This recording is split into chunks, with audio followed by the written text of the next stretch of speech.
5분 메시지 부여 옥산 성결교회 한대수 목사님입니다. 복음의 핵심은 생명과 제자도입니다. 예수님께서 우리를 위해 죽으시고 부활하셨다는 복음을 믿는 사람은 영원한 생명을 누립니다. 그리고 예수님이 다시 오실 때까지 예수님의 제자로서 살게 됩니다. 하나님을 사랑하고 이웃을 사랑하며 적극적인 제자의 길을 걷는 것입니다. 저희 교회의 한 남자 권사님은 그런 제자의 길을 걸으셨습니다. 예수님을 믿고 행복한 삶을 누리시며 그 행복을 이웃들과 나누셨습니다.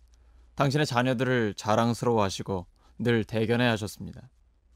파란색 승합차로 부인 권사님을 늘 공주처럼 모시고 다니셨죠.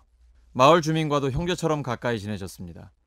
귀촌하신 지 2년 남짓 되었는데 노인 회장이 되실 정도니까요. 그리고 조용히 교회를 섬기셨습니다. 작년 여름 혼자 교회에 오셔서 녹슨 전기 계량기함에 페인트 칠을 하셨습니다. 단풍나무 그늘에 앉아 시원한 음료수를 함께 나누며 비빔국수를 먹으면서 속 깊은 대화를 나누었죠. 늘 그러셨습니다.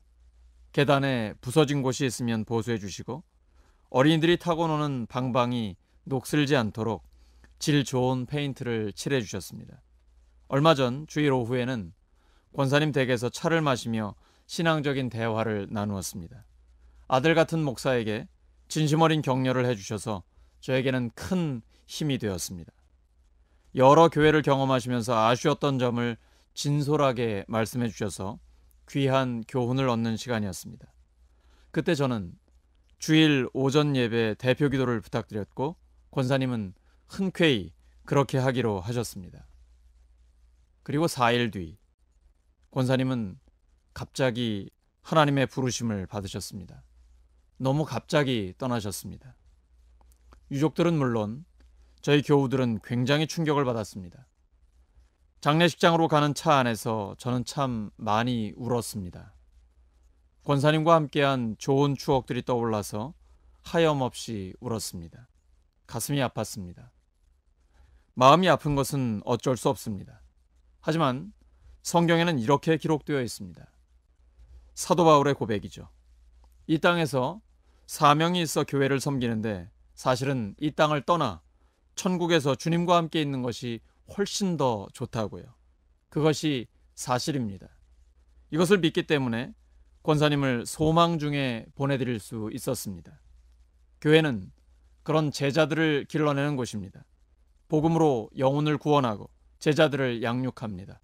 사나 죽으나 하나님의 나라를 구하는 사람들을 길러냅니다. 하나님 나라를 바라보는 사람, 한 사람을 길러내는 것입니다. 예수님은 부활하신 뒤에 이렇게 선포하셨습니다. 하늘과 땅의 모든 권세를 내게 주셨으니 너희는 가서 모든 족속으로 제자를 삼고 아버지와 아들과 성령의 이름으로 세례를 주라. 그리고 내가 너희에게 가르친 모든 것을 말하여 지키게 하라. 그 예수님은 한 사람 한 사람을 소중히 여기십니다. 모든 세리와 죄인들이 예수님의 말씀을 들으러 그분께 가까이 나아왔습니다.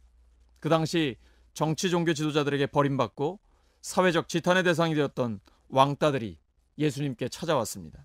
종교 지도자들은 예수도 똑같은 부류라고 손가락질합니다. 예수님은 사람들이 수군거리는 것 개의치 않으셨습니다. 예수님께는 한 사람을 살리는 것이 중요하기 때문입니다. 사람들이 어떻게 평가하건 신경 쓰지 않으셨습니다. 한 사람 한 사람과 함께 식사하시면서 친구가 되어주셨습니다. 가족이 되어주셨습니다. 그리고 그들을 치유하고 구원하셨습니다. 우리도 예수님처럼 한 사람을 소중히 여기고 조용히 섬기는 제자의 길을 걸어가기를 소망합니다.